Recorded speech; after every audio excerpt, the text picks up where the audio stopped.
नमस्कार मेरे प्यारे साथियों, आपका जीएस स्टडी में आपका तहे दिल से स्वागत है। आज हम मध्यकालीन भारत का इतिहास से नोट्स देखेंगे। दोस्तों, मध्यकालीन भारत का इतिहास हम इस चैनल पर पूरा नोट्स आपको प्रोवाइड कराने वाले हैं। देखिए दोस्तों, मध्यकालीन भारत का इतिहास जैसे कि 6वीं से लेकर 13वीं शताब्दी तक और 13वीं से 16वीं शताब्दी तक दो भागों में बटा है। उसी तरह मैंने भी मध्यकालीन भारत का इतिहास पार्ट 1 6वीं से लेकर 13वीं शताब्दी तक मैं पार्ट 1 में इसके क्लास लगाऊंगा, जितने क्लास में आपका ये नोट्स आ जाए। फिर क्लास मेरा मध्यकालीन भारत का इतिहास से पार्ट टू रहेगा और पार्ट 2 में 13वीं से 16वीं शताब्दी तक उसके मतलब जो घटनाएं सब कुछ हुई हैं मैं आपको उसके बारे में जानकारी दूंगा और नोट्स प्रोवाइड कराऊंगा। तो यह मध्यकालीन भारत का इतिहास से पार्ट 1 है। ये पार्ट 1 से क्लास, वो भी क्लास फर्स्ट।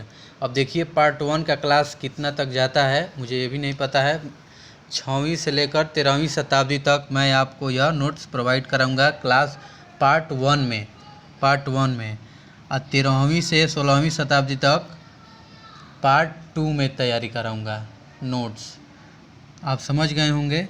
तो चलिए अब आगे बढ़ते हैं। आइए, मध्यकालीन भारत का इतिहास 712 एडी से 1707 ईस्वी तक रहा है। तो इसी को दो भागों में, दो अवधियों में विभाजित किया गया है। प्रारंभिक मध्ययुगीन काल में 6वीं से लेकर 13वीं शताब्दी तक और गद्य मध्यकालीन काल को 13वीं से 16वीं शताब्दी तक चली है और 1526 मुगल साम्राज्य की शुरुआत के साथ समाप्त हो गई है।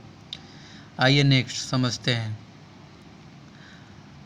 आगे बढ़ने से पहले आपको बता दें, अगर आपका दोस्त भी गवर्नमेंट एग्ज़ाम की तैयारी कर रहा है, किसी भी कॉम्पिटिटिव एग्ज़ाम की, तो आप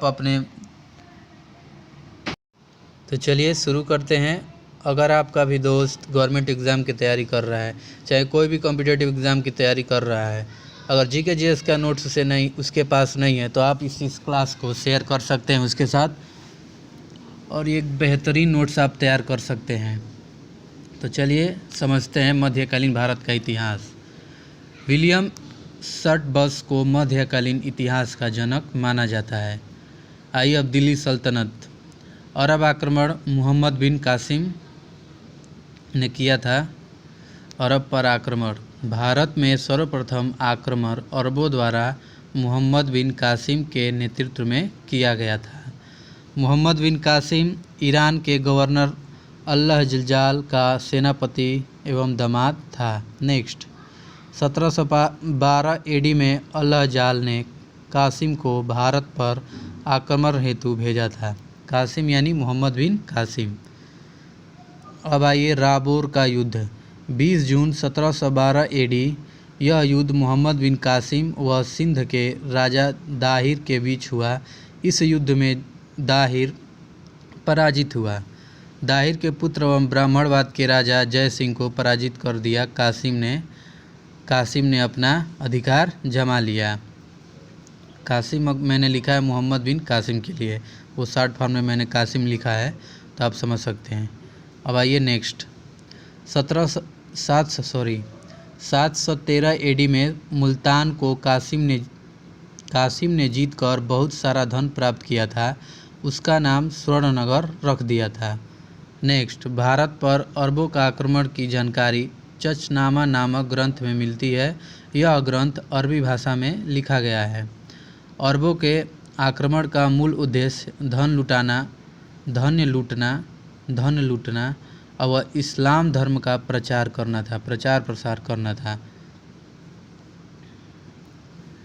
715 एडी चंचनामा ग्रंथ के अनुसार बगदाद के खलीफा सुलेमान के आदेश पर मोहम्मद बिन कासिम की हत्या करवा दी गई थी।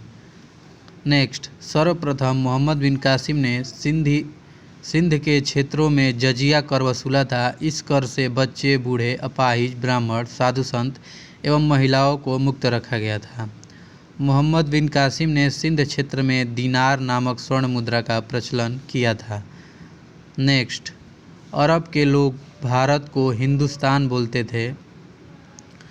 भारत से ही उन्होंने अंक पद्धति, दशमलव पद्धति सीखा। उन्होंने इस पद्धति को नाम से मतलब उसको नाम दिया, हिंदजा नाम दिया। यूनानियों ने अरब के लोगों से अंक पद्धति एवं दशमलव पद्धति को सीखा और इसे अरेबियन न्यूमेरल्स नाम दे दिया। अब आइए आगे। मोहम्मद बिन कासिम ने विष्णु शर्मा के ग्रंथ पंचतंत्र का फारसी में अनुवाद करवाया। उसका नाम कलीलावा दिन्ना रखा।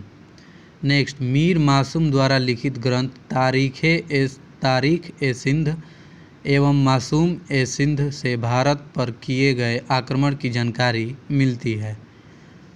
अब आइए महमूद गजनवी के बारे में जानते हैं। देखिए,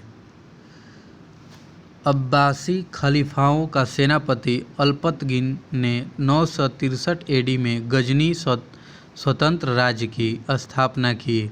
अल्पतगिन की मृत्यु 977 एडी में हो जाने के पश्चात उसका दास व दामाद सुबुतगिन गजनी का शासक बना। इसने 986 एडी में जयपाल को पराजित किया। 998 ईस्वी में सुबुक्तगिन की मृत्यु के बाद उसका पुत्र महमूद गजनवी गजनी का शासक बना। नेक्स्ट, महमूद गजनवी का जन्म 1 नवंबर 971 एडी को हुआ था। 999 एडी में बगदाद के अब्बासी खलीफा अल आदिर द्वारा यामीन उद दौला साम्राज्य का दाहिना हाथ था ये, तथा बुतसिकन भूर्तिभंजक की उपाधि प्रदान की गई। अब देखिए नेक्स्ट, इस्लामी दुनिया का पहला सुल्तान गजनवी था। इसने रवेवर दर्रे के रास्ते से भारत पर प्रथम आक्रमण 1001 एडी में पंजाब के आसपास क्षेत्रों पर किया। जयपाल सिंह के विरुद्ध में किया था। अगर यह वीडियो आपको अच्छा लगे तो इस चैनल को सब्सक्राइब जरूर करें और अपने दोस्तों के साथ शेयर जरूर करें। इतिहासकार हेनरी एवं इलियट के अनुसार गजनवी ने भारत पर 17 बार आक्रमण किया। गजनवी का सबसे चर्चित आक्रमण सोमनाथ मंदिर पे सन 1025 एडी में किया था। यह मंदिर गुजरात के काठियावाड़ जिला में समुद्र तट पर स्थित है। इस आक्रमण में 2 हिंदू श्वेतराय और तिलक ने साथ दिया था। जो सोमनाथ मंदिर पर जो घटना जो लूटा था मोहम्मद गजनवी, तो उसमें 2 हिंदू लोग इसका साथ दिए थे मोहम्मद गजनवी का। एक का नाम था श्वेतराय और दूसरा तिलक था। करीब जब वह सोमनाथ का मंदिर जब उसने लूटा था तो उसने करीब 6 टन सोना लूटा था। मंदिर से गजनवी और गजनी में अंतर है। गजनी वापस जाने के रास्ते पर पंजाब के जाटों ने आक्रमण किया था। पंजाब में एक जाति है जाट, जिसे हम लोग बोलते हैं। उन्हीं पंजाब के एक जाट लोगों ने आक्रमण किया था जब वो लूट कर ले जा रहा था। जब आक्रमण हुआ उस समय गुजरात का शासक चालुक्य वंशी भीम प्रथम था।